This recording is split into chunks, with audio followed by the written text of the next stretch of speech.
Hello, and welcome to Matters of Substance. This is Dawn Pelk, and I will be hosting the Matters of Substance show today, along with my good friend and crowd favorite, Todd Willis. Hey, Dawn. How's it going? Hi. I wasn't aware You are. that I was a crowd favorite. You are. Oh, Yes, everybody chants. Wow. Where's Todd? Where's Todd? okay. Well, So here you are. here we go. Here we go. And we have a great topic. Hope not to disappoint. No, not after that build-up. Right. No. I'm sure we'll be getting a lot of fan mail for you. Excellent. So, You know where to forward that.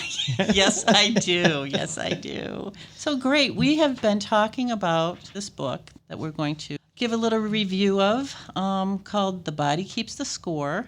Yeah, I'm excited about this. You and I have had some offline conversations for quite a while about Bessel Yes. and just the relevance of this book today. So I can't wait to kind of dig in and hit some highlights. Yes. Yes, Bessel is one of my new favorites. Bessel van der Kolk, Yes, if anybody Kolk.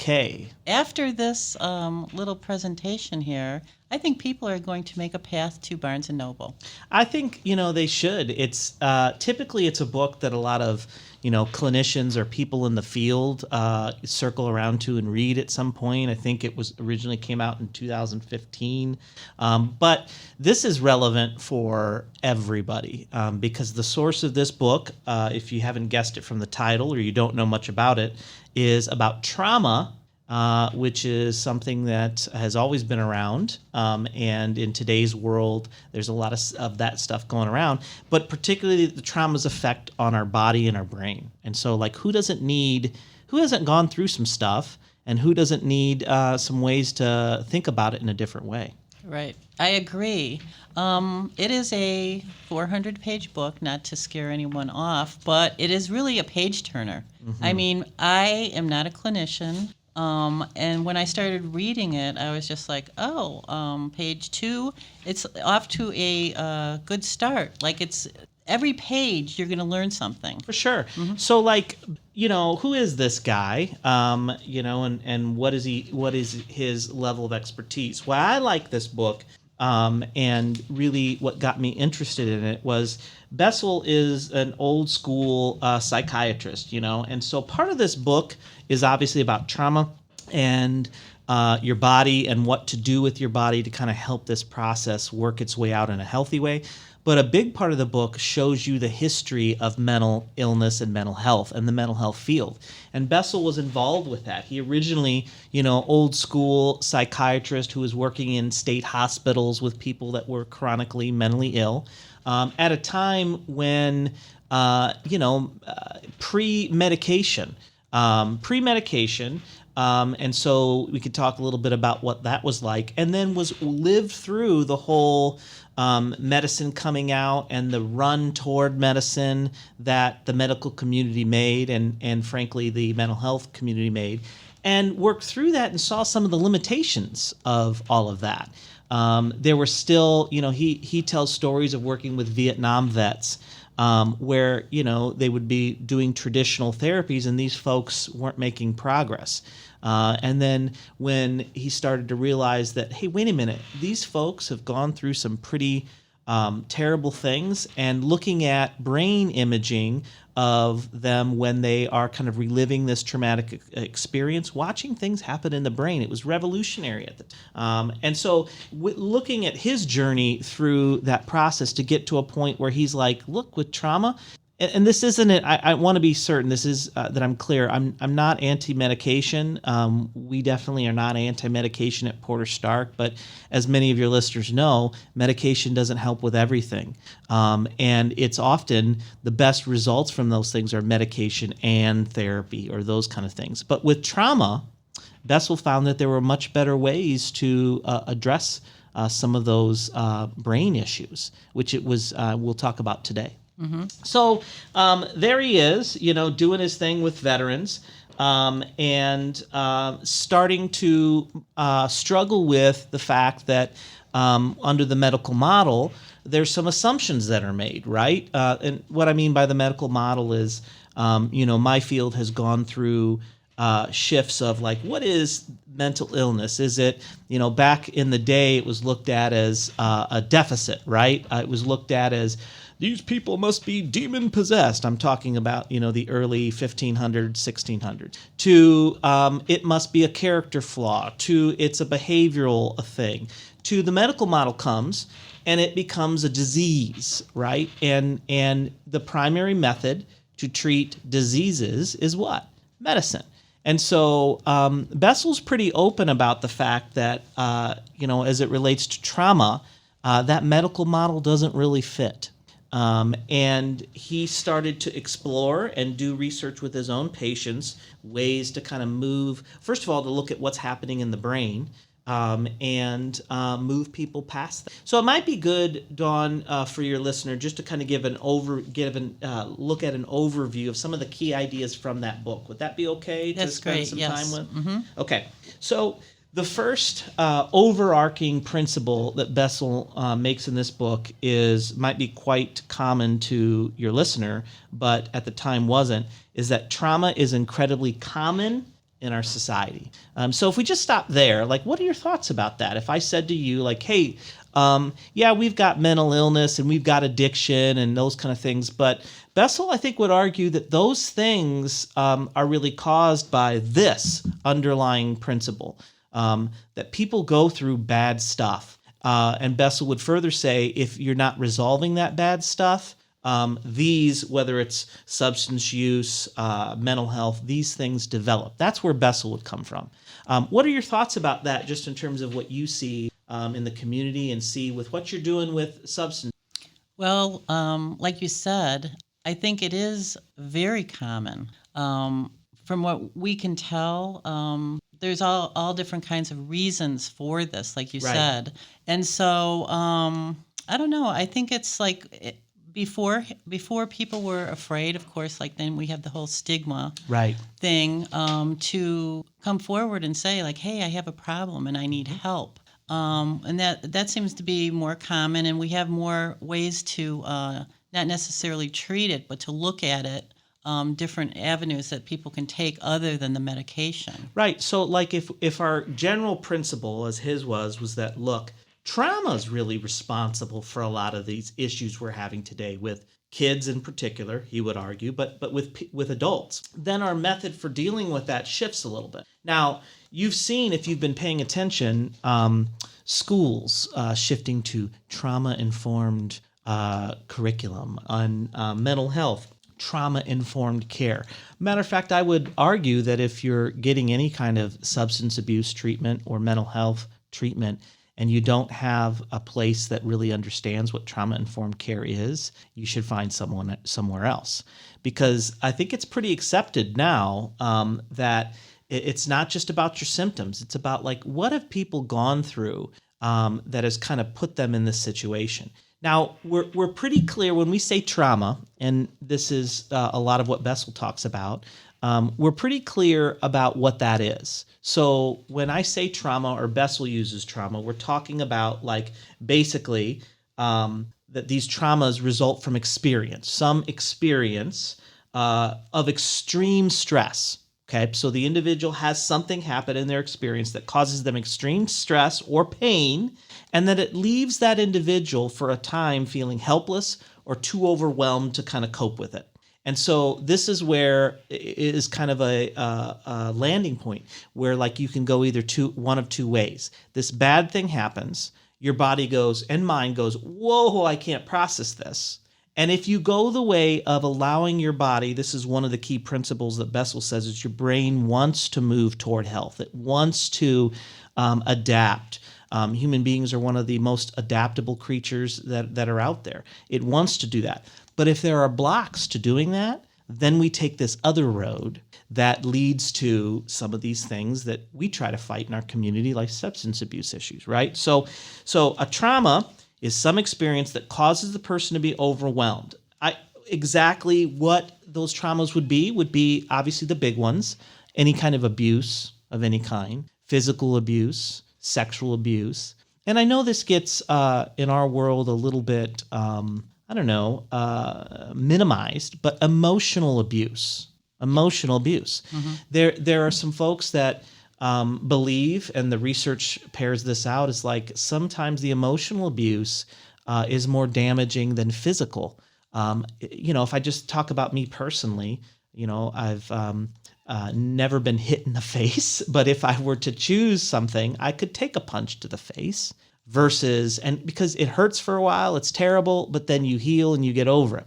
What makes emotional abuse very damaging is it's something that gets in your head. It's something that's said to you. Your brain takes it. It spins, right? And so emotional abuse, verbal abuse can be things that are just as traumatic. So any of the abuses, accidents, another kind of traumatic thing. Child abuse.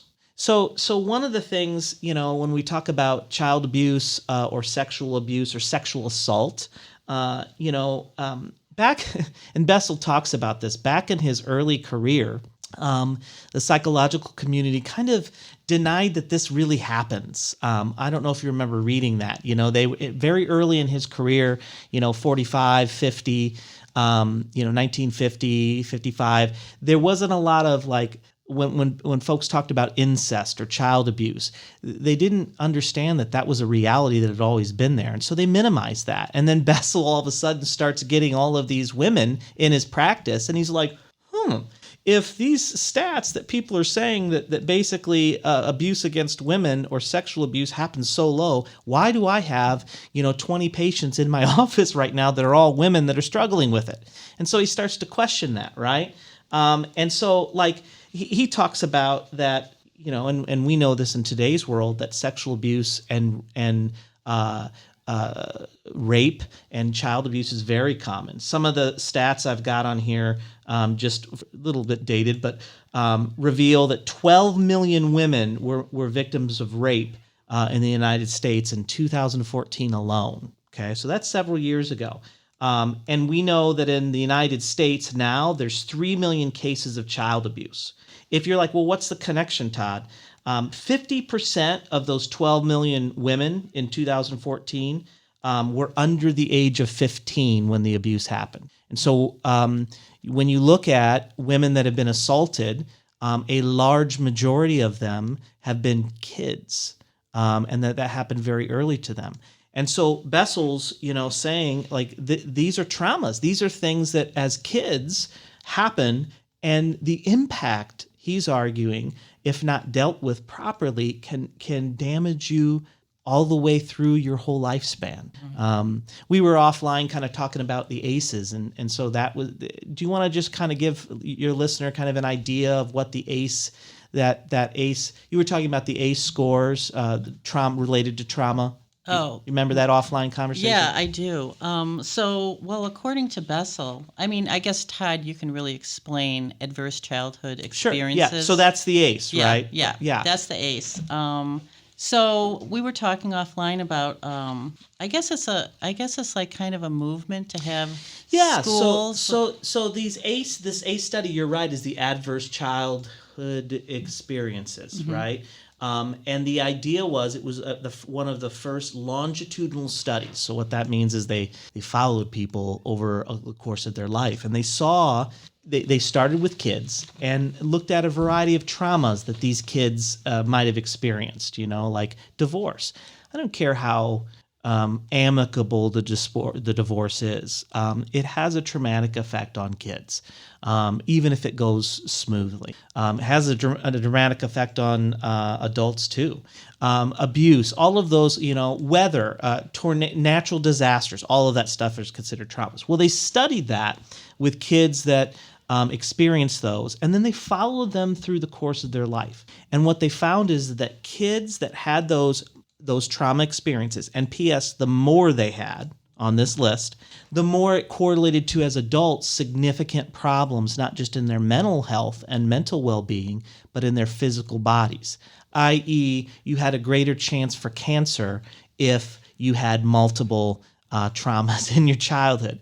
So Bessel's work of like, hey, look, trauma is common, it's out there, and it has drastic effects. The Body Keeps Score is all about like, we can lie to ourselves or push down these effects that we don't want to think about the traumatic events, but Bessel says like your body is still going to hold that. And even the ACE study and some other great researchers have pointed out that like that will come out in one way or another. And so that's kind of the relevance there. So his first point was, or key takeaway, is that trauma is incredibly common in our society. And I'm not the glass half full guy. I tend to be the more glass half empty. And I see a world we live in that is traumatizing and continues to traumatize our kids. So the second key takeaway is he did a lot of work with veterans, and he looked at this idea of flashbacks, which was very interesting in terms of looking at the effects of trauma on the brain. And so another key idea takeaway from this book, if you haven't read it, was that flashbacks cause people to relive the mental and physical experience of trauma when they're reminded of it. So this gets into the basic, what is PTSD? And these are the people that basically Bessel made his life working with. So the idea of PTSD is post-traumatic stress disorder, right? I think your listeners would definitely connect with that. What makes PTSD what it is individuals go through a traumatic event like what we just talked about, any of those things. And what might be traumatic to one person is not necessarily going to be traumatic to another. That's what makes this so hard to kind of get your hands around. Well, basically an act happens, and then there are 4 more weeks that pass since then. And often if we find out that there's 4 more weeks that pass and the individual has any of these type of symptoms, like they have nightmares or flashbacks about the event, they feel like they can't move forward with their life. Their body is, when they think about it, has a very anxiety-producing response. Blood pressure goes up. They're like, just thinking about it relives bodily that experience, and they can't get rid of that. So to kind of put it in perspective, you think about, oftentimes people think about military folks that get PTSD. That's a population that, struggles with that at times. They go to war, they're involved in maybe the battlefield or whatever, they come back home, and the 4th of July happens, and there are explosions, and the 4th of July can be a very difficult time for some vets, is they come back and they're triggered by those explosions, and their body is re-experiencing. Okay, the body keeps score. It's re-experiencing just as if they're right there in that battle again, their body and mind, okay?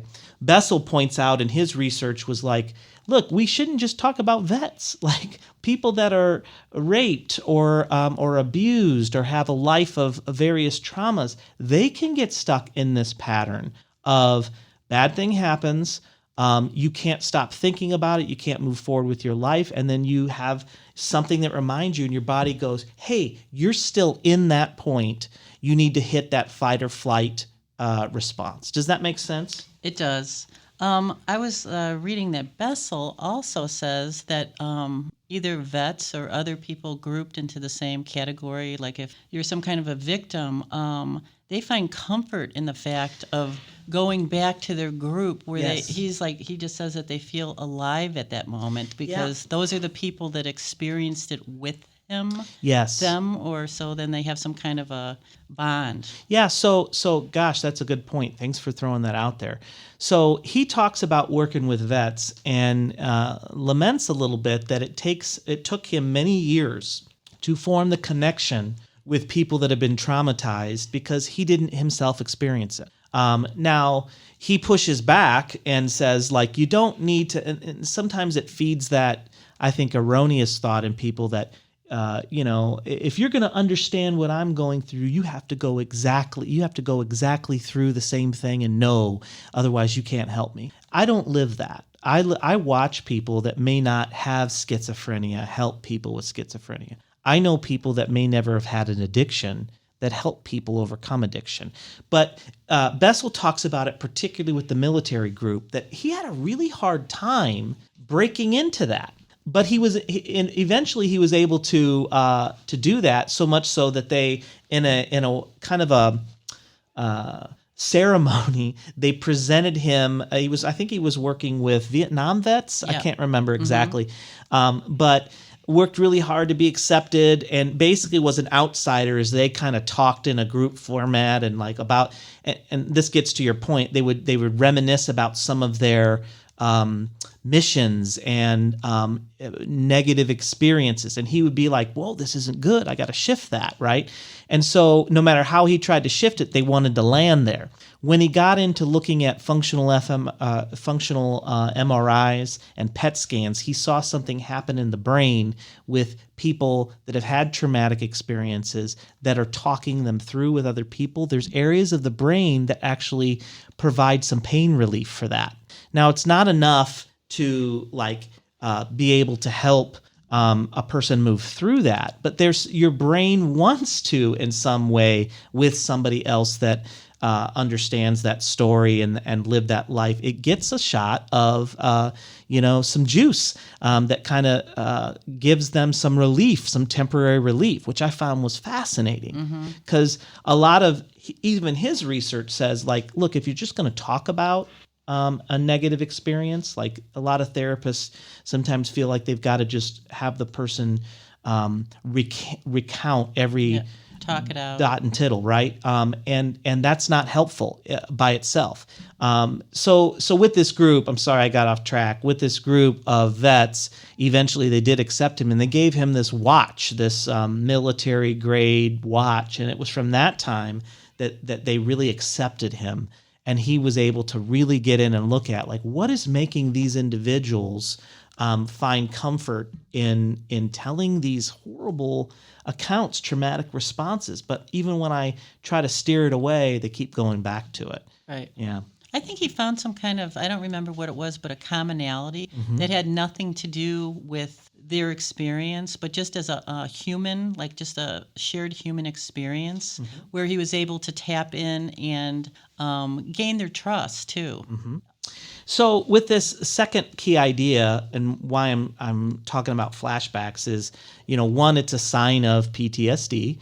But he looked at this, and so this was an interesting, I don't know how he was able to pull off some of these experiments that he did, but this is when he really argued that people that are suffering from PTSD and are reminded of their trauma, so whether that's in therapy or out in the world, something reminds them, their body and their brain go into this hyper aroused, high stress mode, and they experience these memories as if they're real. The brain doesn't know the difference, Bessel would argue, between what's real and what's imagined. That's like how wonderful this piece of machine that we have, this brain. It's like we can imagine things, and the brain doesn't understand it's not happening. Think about visualization, right? Like athletes. They go through these rituals of where they visualize them. Olympic athletes will visualize themselves doing a flawless routine over and over and over. And when they've looked at brain scans in the reward centers and in the memory of it, like the brain doesn't know the difference between if they're actually doing it and, getting that standing ovation at the end of the floor exercise, or if they're just imagining it. Like that's amazing. So that causes this problem with PTSD, that they can experience it, have a flashback or a memory, and part of their brain shuts off, and the ability to say, oh, that was just like, that's in the past. That's in the past. Unfortunately, it's a now experience. So he talks about this is where I'm heading. He talks about one of his clients that he worked with that was a 40-year-old teacher, and her story in the book is just, like, it just ripped my heart out. She was a 40-year-old teacher that he was working with for PTSD because she got into an accident. I don't know if you remember, there's a tragic car accident where she lost both her 5-year-old daughter who was in the car and her unborn child. So she was driving the car, accident happens, both her kids dead. That'll wreck you. And so she came in to work with Bessel and made some substantial progress, but he learned some things from her. One of the things he had her do was, and her along with some others, he did this little exercise where when they were in a calm state, he just kind of let them listen to the script of their trauma. So had them kind of read or rehash kind of what happened to them. And he saw in their body, just by reading or hearing the script of what happened, their blood pressure goes up, their heart rate goes up, and here's the kicker, activity in the left of her brain. So now we get into this left brain, right brain thing. The left brain particularly is responsible, and we've talked about this before, for rational thinking, okay? What he saw for the first time in Marcia is that when she had she was perfectly calm, non-triggered, let's go in a controlled environment, let me read the script of what you said happened to you. All of a sudden, he saw activity in her left brain shut down. Now, what does that have any relevance for people that are going through trauma? Well, your left brain's rational, right? It's logical. Language is a part of your left brain. He started to see that when people go through trauma, their logical side of their brain stops working. Is that like for protection? Well, preservation. Some of it's for protection. I think some of it just gets overwhelmed, which is why, not to get too heavy in the brain stuff, but they basically put chemicals and had the individual ingest some chemicals so that when their brains were lighting up in different areas, they could see that when these scripts were read, a language area of a part of the brain, I think it's pronounced the Baroques or Baroche area, which is a small little, I don't know, I think about the size of a quarter. I believe it's on the left-hand side of the brain, but this area is specifically for forming language. Like that's what this little part of the brain does. It helps you to form sentences, communicate in language. He started to see that when people relived their traumatic experience, that completely shut down for a time. So, when I was reading that, I'm like, that's so interesting, because when people are traumatized, sometimes you'll see them like just disconnect. They can't like verbalize what's happening to them. Even trying to get people that are still being triggered to say like, what's going on with you? What's happening? What are you thinking? They can't get the words for what they're feeling. Even folks that are down the line and you're trying to process through traumatic stuff, sometimes they can't verbalize to you how damaging this thing was. That's all because like brain chemistry things, like I'm just getting excited thinking about this. Like that's because brain chemistry things are happening on a molecular level that change the structure of your brain. I was going to say, does trauma reorganize them? It absolutely does. And so he talks a lot about that in terms of electrical impulses. So your brain is the best way I can describe it is this wonderful instrument that has a lot of electronic charge in it. Neurons fire. There's a lot of electrical energy up there. It's pretty well known that folks that are, neuroscientists say that brains are neurons that fire together, wire together. So if you have some neurons in your brain, and this is what Bessel would say, that are triggered, or a bad thing happens in certain areas of your brain, certain neurons make that connection of you need to be scared. You're in a very dangerous situation. Bad things are going to happen to you, right? You have that fired over and over again. They wire together. And so pathways start to just form little pathways. And so your brain automatically, in times where maybe there isn't a threat, tells you, you need to worry. Something bad's going to happen. We see that in kids sometimes that have had trauma. So when you and Bessel talked about this, he showed them in his book, he talks about this experiment he did with kids where he had these little picture cards. And he'd show these kids that were not traumatized a picture of a man working on a car. Okay, so you can visualize that. And so say you're a non-traumatized child and I show you this card. Typical responses he would get from kids that didn't experience trauma would be like, oh, they'd make some story about daddy fixing the car and having some successful experience with it. Okay.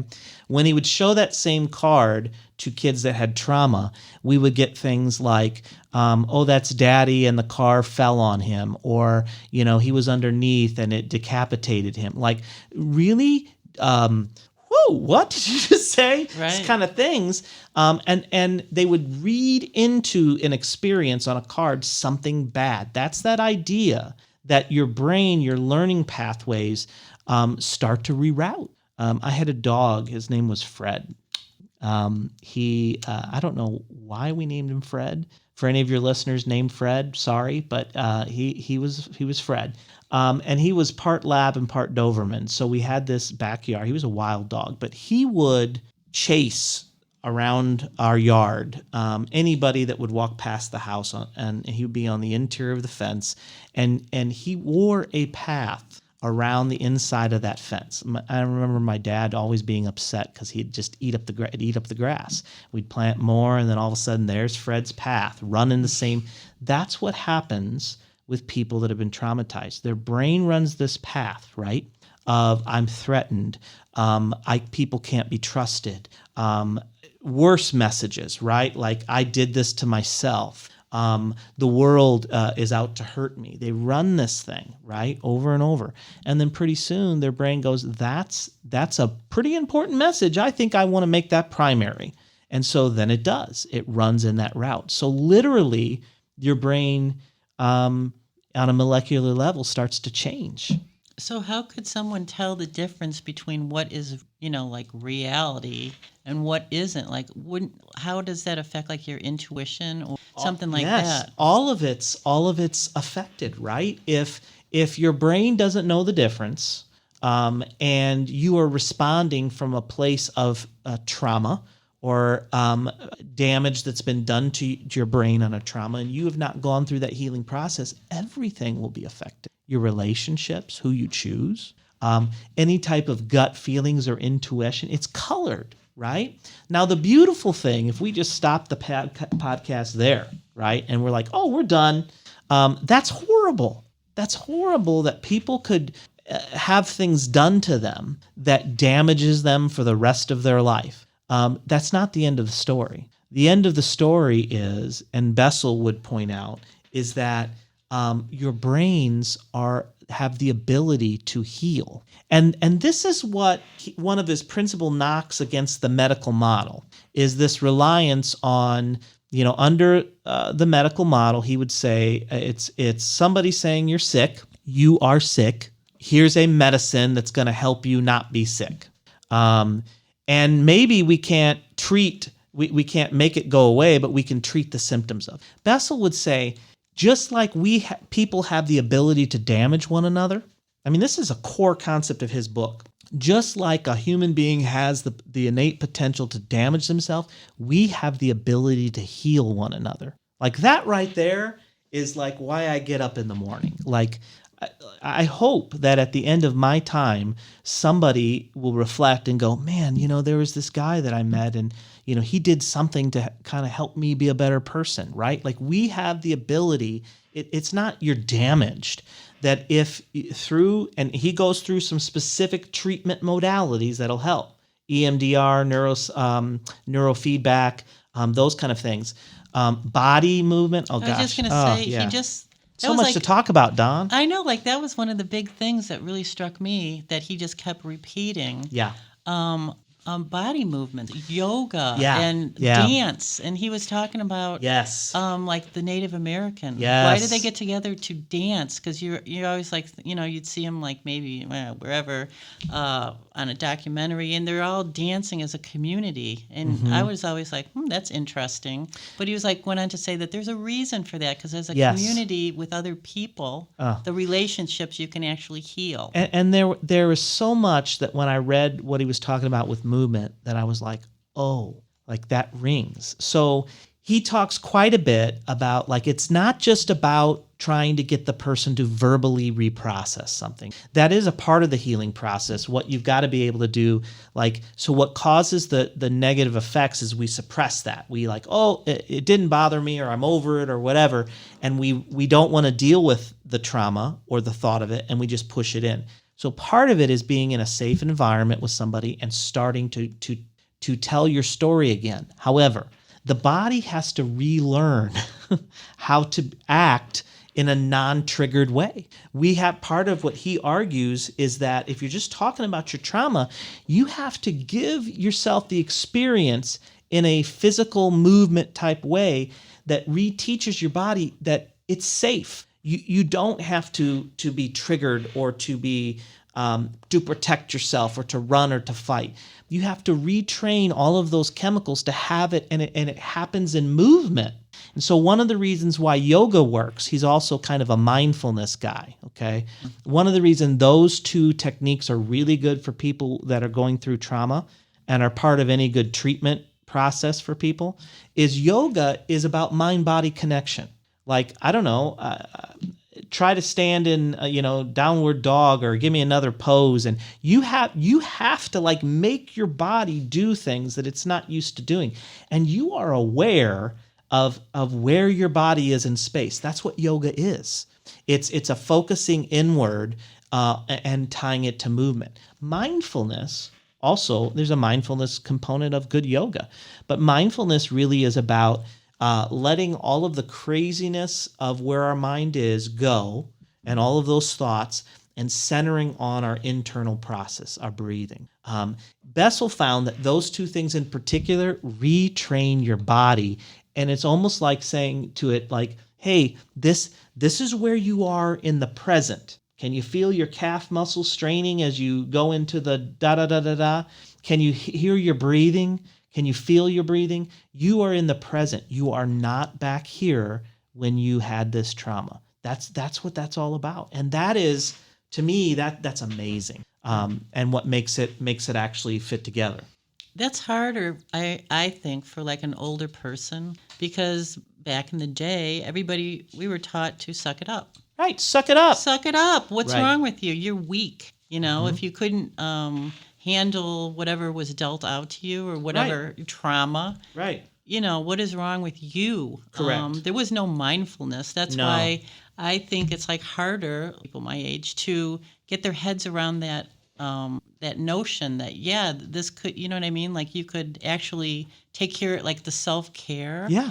That wasn't even a thing. No. Self-care. No. I mean, and for myself, it's really hard to try to get onto that, onboard myself on with that, because You've had years of people, and I think about my life. I was raised in the generation like, don't cry. You want to cry? I'll give you something to cry about. Right. Like there's this whole suppression of feelings about stuff. And I'm not telling people to go run around crying. Right. But you're right. You hit it on the head. I think generationally there are these messages that were like, think about your parents and my grandparents, the things they went through. Like they weren't going to, lose any sleep over this little thing because Right. they went through some horrible things. Right. Right. So that's where that came from. But you're right. It's caused other problems for us now, where people are being taught to kind of just white knuckle it, go through your experience, force it down. Right. And what Bessel's saying is that has never worked. Your body's going to leak it out. Your relationships will struggle. And inevitably, you'll have severe medical problems come on later. That's true. Yeah. That's true. Well, I think something that I read in the book that I thought was interesting is, like we were talking about movement. Yeah. Okay, well, for all the school age youth, yeah, here we go. I mean, Yeah. we're removing all that out of the schools, the music, the dance, all these recess. I don't Yeah. even know if they have recess anymore, and all these other Yeah. things that the youth can like take a break, relax, Yeah. talk to their friends, or That hit me play too. ball, anything. Bessel, I think I was listening to the audiobook this time, and I told you offline, like this is one of the only books I have a physical copy, an e-copy, and a audio, just because I want to experience it different ways. But I remember him making a comment on the audio piece saying the last things that should be removed, and this is his opinion. I'm not knocking schools, but No. this is his opinion. The last things that should be removed are those things you just mentioned: music, PE, art, especially for just our overall mental health. And I get why we're in a time where things are having to be streamlined. I get it. Yeah. But there will be consequences down the road, is what he's saying, is that without those outlets, and you hit this, and I want to come back to it, without those supports. You mentioned, and this is a big takeaway from his book as well, is that mindfulness, but yet your point, supportive relationships are vital to trauma. If you don't have people that you know care about you, and have your back, and you know that you can go to with your issues and problems and get support, it's not going to help you move through. And this is the part that I like. So, you know, in the people that I encounter, both professionally and in a counseling kind of role, it's like, I don't know what's happening, but a lot of people are lonely. Their social circles have shrunk considerably. I'm finding more and more clients to when I get to the point where I'm like, okay, who are your people? Who are your support? They legit don't have anybody. And like, that just breaks my heart, because I wouldn't be able to do what I do if I didn't have a small circle of folks. And these folks might be in the exact situation they're in because people that are supposed to care for them have long since disappeared. Right. Well, one of the primaries he had mentioned were parents. Yeah. You know what I mean? Like, if the parent isn't there to say, that's okay, let's work through this together and move forward, like building that relationship so they can rely on that person and trust that everything's going to be okay. Yeah. Then it's going to be for sure. It all, you know, that's why I feel like whatever your interest is, you know, maybe you don't geek out on this brain stuff like I do. Like, this book has something for you. People, you know, whether or not you've had trauma, you know somebody that has. Right. And this book gave me just a different way to look at it, and a different way to look at like how I'm interacting with my kids. You know, he talks a lot about that modeling of, like, if you're trying to get kids to self-regulate themselves, you know, they do something wrong or they throw a temper tantrum, how easy it is for me to match that in my voice or whatever. But like, I have to be able to show them the response that I want from them. I have to model regulation. If I'm not regulated, they won't get regulated. And so it's this interplay, for sure. But I guess the question would be, like, how do parents or people know how to do that? Is it just like an innate thing, or? No, I don't think it's innate. I don't know. That's a good question. I don't think it's innate. I think we learn how to parent from our parents, and you know, unfortunately or unfortunately, you know, we have experiences that sometimes we repeat that we don't know any different. And I think in today's world, with all the stuff going on, like, I think parenting is the hardest job I've ever had, bar none. And I do this for a living. I'm trying to educate myself in a different way around that and expose myself to stuff like this, because the things my kids are experiencing, the old school, you know, way of dealing with things that I had growing up, it's not going to hit it. Mm-hmm. It's not going to hit it. And so as a parent, I feel like, man, I gotta, let me re-listen to that, that Bessel book again, or let me look into trauma-informed parenting or any of those things, because I don't think it's ingrained in us. Mm-hmm. It's definitely not supported as a whole from our society at this point. Well, I also was reading that whatever your trauma is, it could and many times do become your identity. Mm. Bessel was talking about that, whether it's depression or anxiety or whatever happened to you, like, you're a victim of domestic abuse, you're a victim of rape, like, that becomes who you are. And so that... Boy, that's loaded. Yeah, right? So what are your thoughts? Where does your mind go with that? Well, I don't know, like, exactly. I mean, that's an interesting, in some ways, like, I work with folks to try to not be a victim, right? And there's some, joining that can happen in, like, that is positive, of, like, if you've endured something, going to someone that's also endured, but that can't become your identity. Right. We are not the sum of the bad things that have been done to us, or or that has happened to us. And I think that's what Bessel's getting at is like, for some, this trauma becomes who they are, Right. and it's trying to retrain yourself or disconnect from that, not minimize it, but it's not your being. Like, how do you, like, you kind of in a way allow it? You become that person. Like, he went on to explain when he first became a medical doctor, people would, when he went different places, they would say, hey, doctor. And he said he didn't even look until finally he said years later, in my mind, I'm like, wait a minute, I am a doctor. That's what I am. That's who I am. And now that's my identity. And he said it took years, but he goes, now that's, I created my own identity. There's moving from victim to overcomer, in that process, accepting a new, and what your identity was before the trauma, and so that's the work of therapy, right? Trying to kind of who you were, who you became as a result of what happened to you, and accepting that and trying to move your mind and your body forward to who you are now. Mm-hmm. Yeah, for sure. Well, another thing that I wrote down here because I thought it was interesting, it says trauma is not about past events, but how you are living in your body now. Ooh. Not about the memory. It doesn't have anything to do about the memory. Well, it's tied to, right. It's tied, that is causing you, the memory of it or the event is causing you to live a certain way now in your body. And so it's not totally separate from it. But just processing, that's that point, is just processing that over and over, that memory, tell me what happened, that it's about retraining your body with how it's functioning now as a result of that. Like, how do you, reteach your body how not to be hypersensitive in this fight, flight, or freeze mentality? How do you trust again? How do you experience life in a safe and happy way again? Does that make sense? Yeah. It does. And like you were talking about before, medical conditions he made note of, aggravated by the trauma. Yeah, they sure are. They sure are. If we don't handle our stuff, whatever that is, like, it'll come back.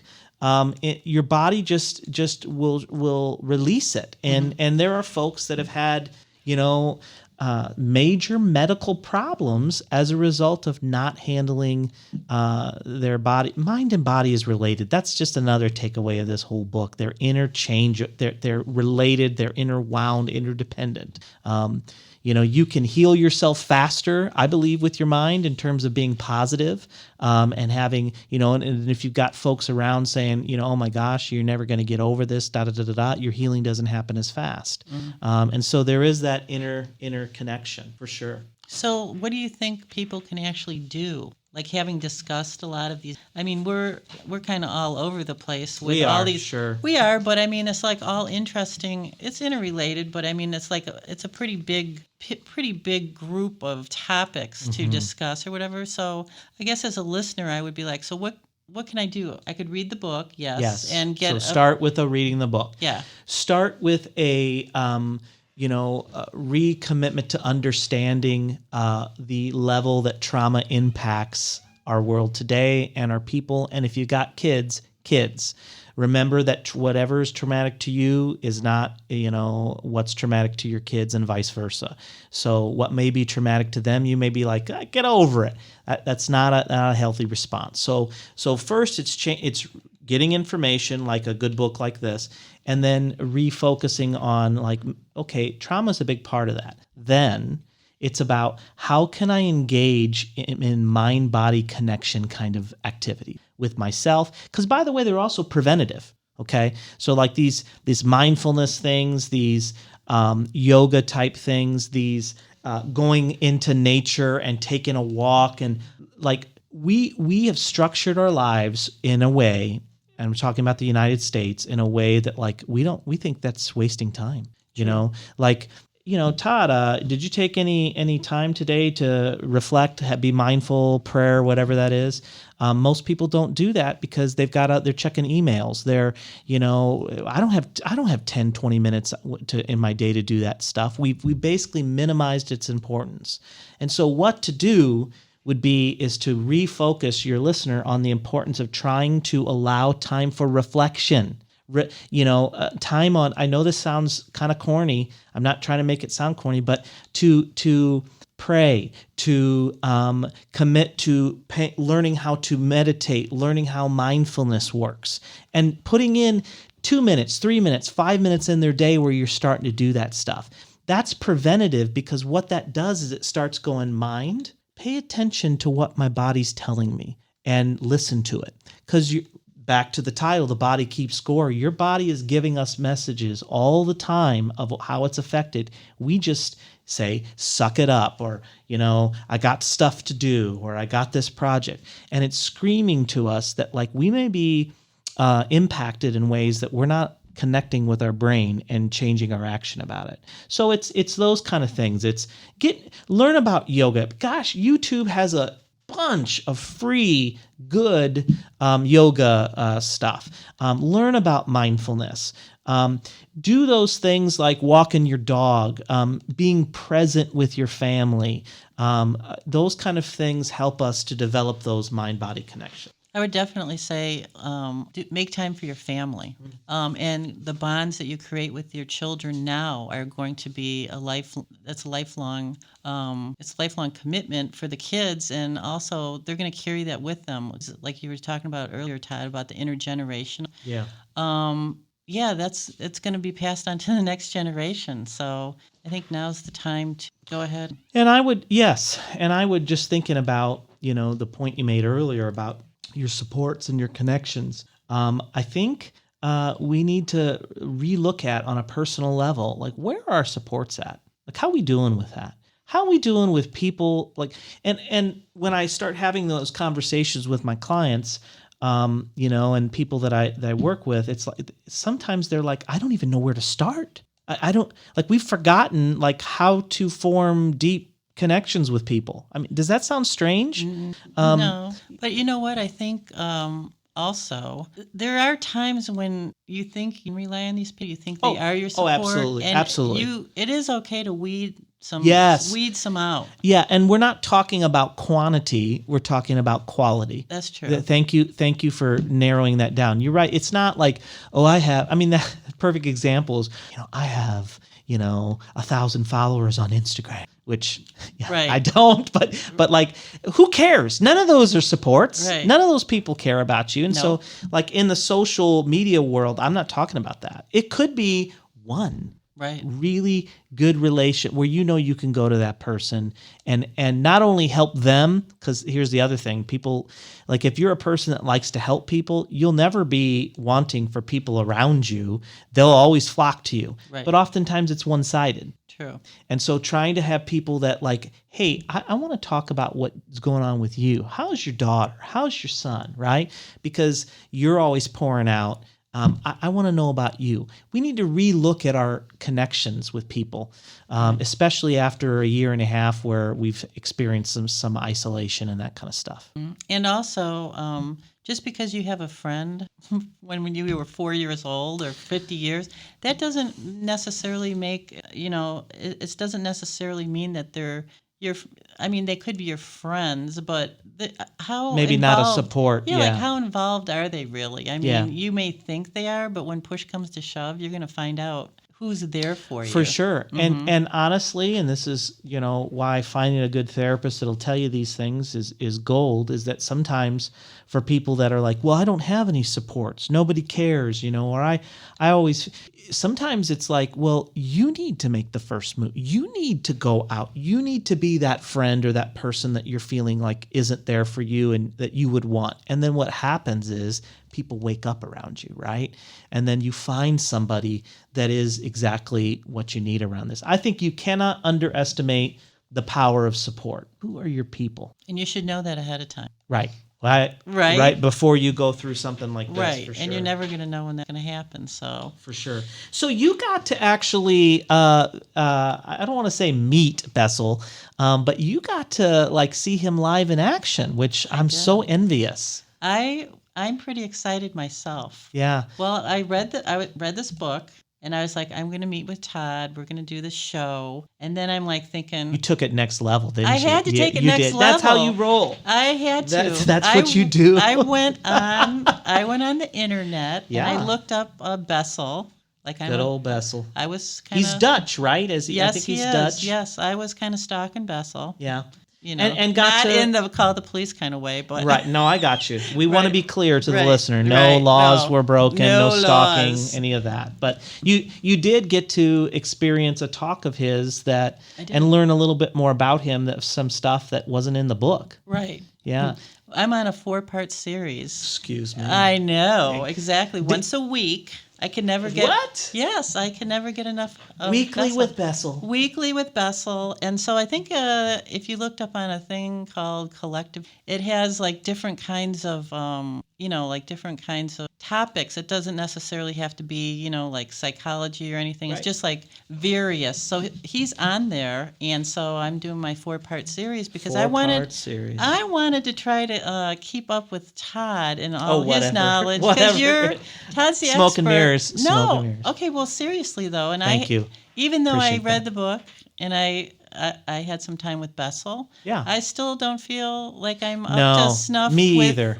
what you know. Well, of course, you are actual. Well, and this is like, our field, the mental health field and the substance abuse field. This is why I'm so glad that we're talking about this. Like, this is at the core of, why people do what they do sometimes, Yeah. And so our agency has been moving for quite a while on, like, let's get our clinicians some more experience around trauma stuff. So that gets full circle of, like, if you're working with someone that doesn't really understand the process of trauma, like, find somebody else because it's so crucial. Right. But I feel like, I just read his stuff and had some training. I still feel like every day I'm like, man, this is such a vast area of blindness to me that I need to just dig and read some more and talk to people. Yeah. No, I agree. This is definitely something because most of what we do here is a lot of prevention. Right. Risk factors, protective factors. We go to town on that stuff. But I'm like,